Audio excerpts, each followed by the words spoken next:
Hello, this is Phyllis Wilson coming with you today about my daily moments. And the topic for today, or what I was thinking about, is procrastination. And I was thinking about procrastination, or at least that topic came to my mind this morning, based on me making my list for the week of things that I want to get accomplished. So my Phyllis do list or my to-do list, and some people may even refer to it as a honey-do list, especially if your significant other gives you this list, or even a desire for something you want to do and you have not decided how you're going to go about doing it.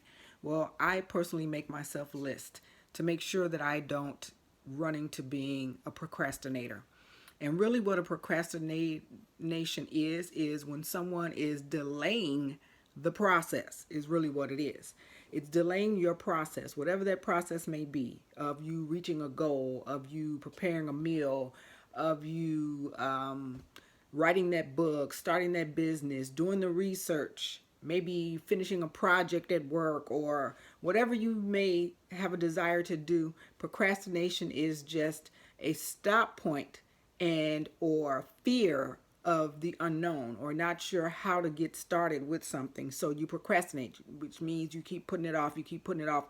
And guess what? As long as you put it off, there are times that it'll never get done, especially if you don't set steps for anything that you're trying to get accomplished or anything you have a desire to do. You can't do it all in one day. Nobody can do everything all in one day.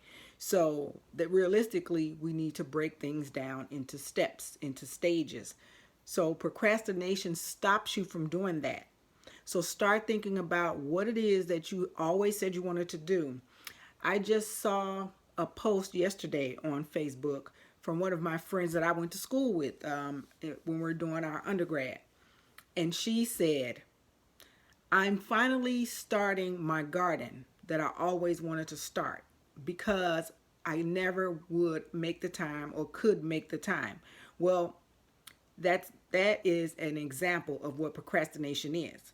You always have a desire to do something, but you keep coming up with excuses, which are exits to not doing something. It's an excuse so that you feel better, or the person you're talking to can feel better, or not hold you accountable because you have not done it. When you say, I always wanted to start a garden, but this and that happened. Well, guess what? No matter what we want to do, life happens.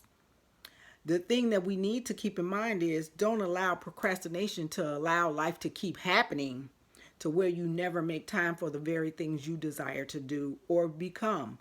I put off going to school. Why? Because I was a single parent and I used that as an excuse to raise my son.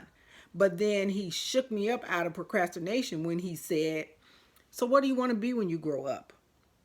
And in my mind, what is he talking about? I am grown. I'm doing what I'm supposed to be doing. And then I realized, no, I'm not. I've been putting it off. I'm supposed to be helping people.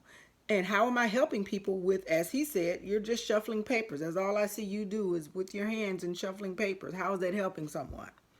So it shook me out of procrastination. And ever since he said that to me as a young boy, which he's a grown man now with 3 kids of his own, but ever since he said that to me, it has made me realize, don't get in the habit of wanting to do something and making excuses why you have not done it years later, months later, weeks later, hours later.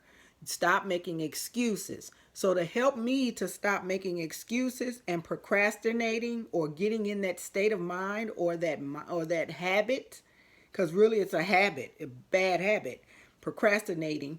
For me to get out of that, I start making myself list of things I need to do. So my list pretty much looks like this of things I need to do. And it may be 2-week list, it may be a 1-week list. Whatever it is, it makes me be accountable.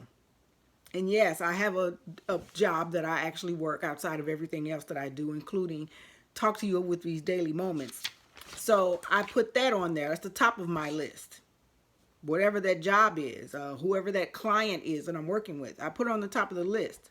I don't put the hours that I've worked with them there, but I check it off because, okay, guess what? It's this time I've done what I need to do for them today. Check off what else is on my list for today. And I work down my list. Even the times I want to work out, I have it logged on to each day of my list for the week or for the next 2 weeks. Well, those people who are individuals that know me personally know my list is created a month in advance per each day.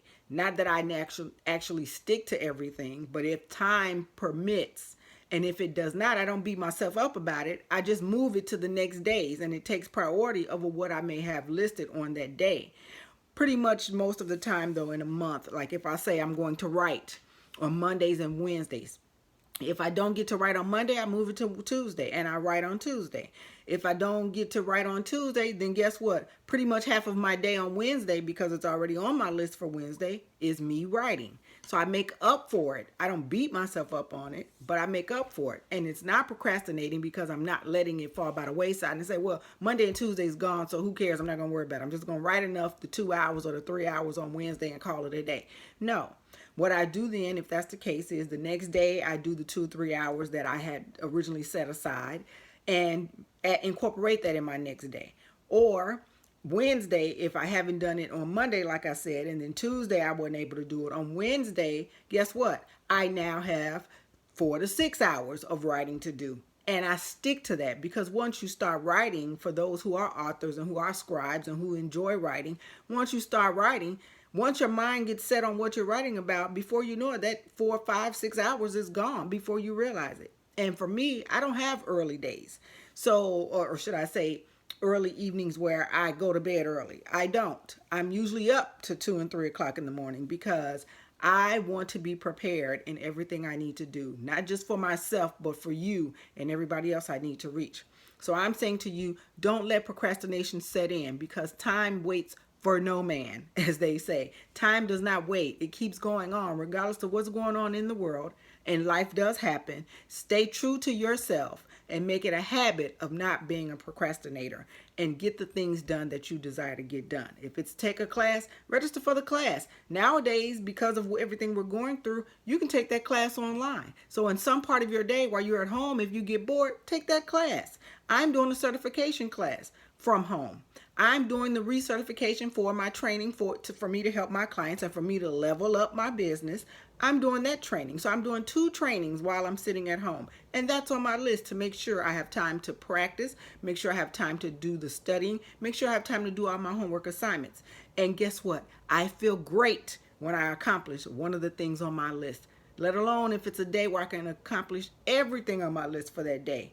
And then guess what? If it is time for it, I'll turn on the TV or listen to my favorite artist and enjoy my evening. So I say to you, don't let procrastination stop you. It stopped you long enough.